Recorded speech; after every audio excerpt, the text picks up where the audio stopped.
Last night we responded to a place, a business place that's called the Game House.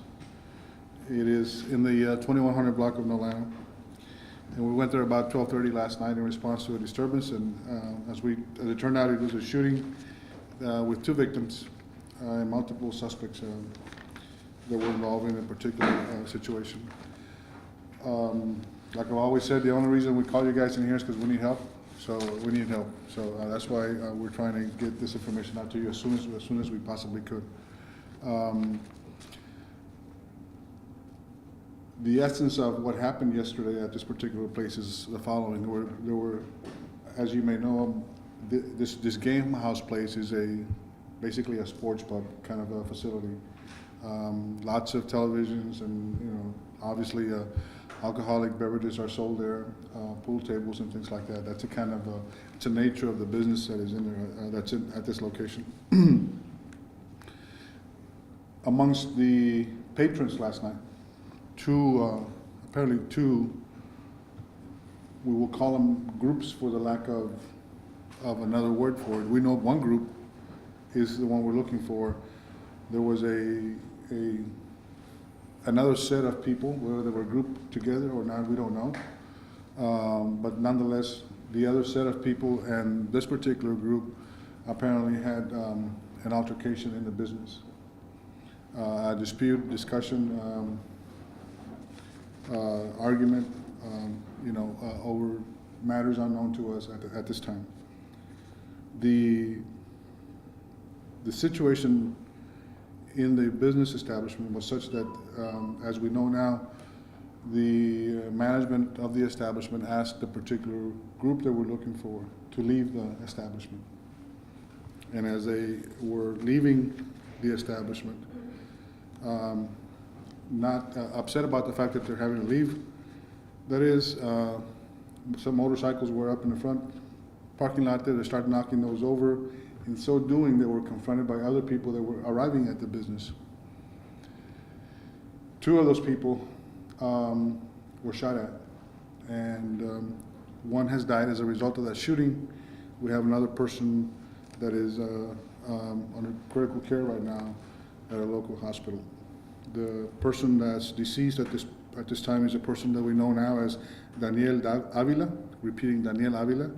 He is about 24 years of age, and he apparently has an address in Edinburgh, Texas. We have victim number 2. His name is Rene Garcia. He's about 26 years of age.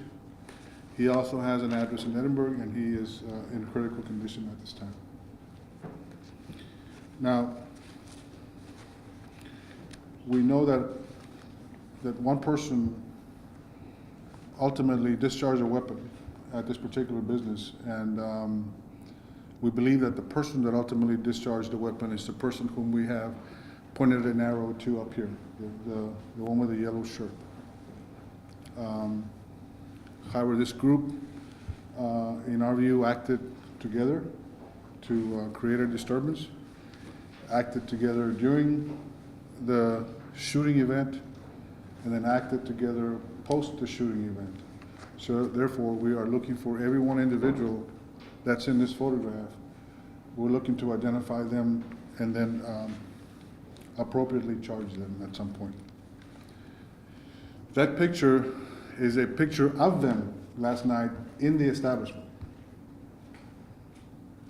There are others not in the picture, but the majority of the picture, the majority of the people we're looking for are in that picture right now.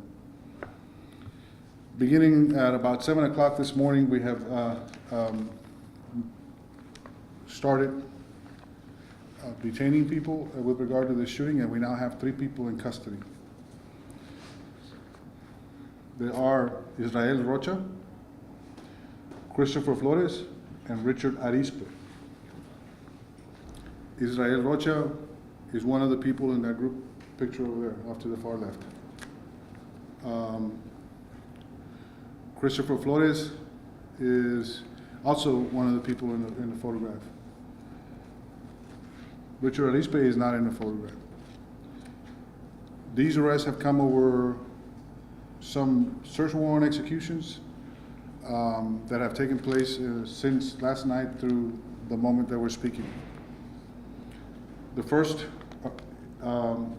arrest was in the 300 block of J Street, and that was this morning, and that was of Israel ROCHA. And we are holding him at this point in time, and we are obviously evaluating the charges that will ultimately be lodged against him in association with this incident, and that will be determined later today, tomorrow, before the weekend for sure. Also in the 300 block of North J Street, we arrested later this morning, at or about 10:30 this morning, 10:21 if you can tell her. We executed a warrant. That location, we arrested Richard Arispe and Christopher Flores at the location that we've generally discussed here. We are looking for them. We were looking for them in association with this particular homicide situation. We know these three were in the bar with this group yesterday. As you know, two are in the picture. This one is not in the picture, but we already placed him there as well. At the point that we arrested these two, they were in possession of about 10 pounds of marijuana. So in addition to the charges that may be forthcoming in relation to this case, we will also be lodging marijuana charges and other charges as appropriate. So our plea to you is this. We need to get this picture out, and we need to get names for everybody in that picture. We think that the person in the yellow shirt, actually we know that the person in the yellow shirt, by virtue of eyewitness, by virtue of video evidence, by virtue of a number of different things, we believe the person in the yellow shirt is a person that actually discharged a firearm, resulting in the death of one person thus far, and the critical wounding of another one at this point. We are interested, we believe all of them acted together, like I said, before the incident, during the incident, and after the incident, so therefore they will all, at some point, may face charges with regard to this homicide case. We believe that these are people right now that are on the run, that they're dangerous, and we'd like to be able to identify them as soon as possible so that we can hopefully bring them into custody. Any questions from you, from all of you? Sorry. We heard that Daniel died because he jumped in front of a woman. Is that true? There was a woman that was being assaulted in the midst of that going out moment of anger that, you know, they're mad because they're being pushed out, knocking bikes over. A woman challenged them on that. These two gentlemen arriving at the business about that time began the natural inquiry, what's going on. In that process they got shot. So it is true that there's a woman in the midst of this, but the consequence of them arriving at that moment in time resulted in them getting shot. So they had nothing to do with the altercation inside? They had nothing to do. Happened to arrive and be shot. That's correct.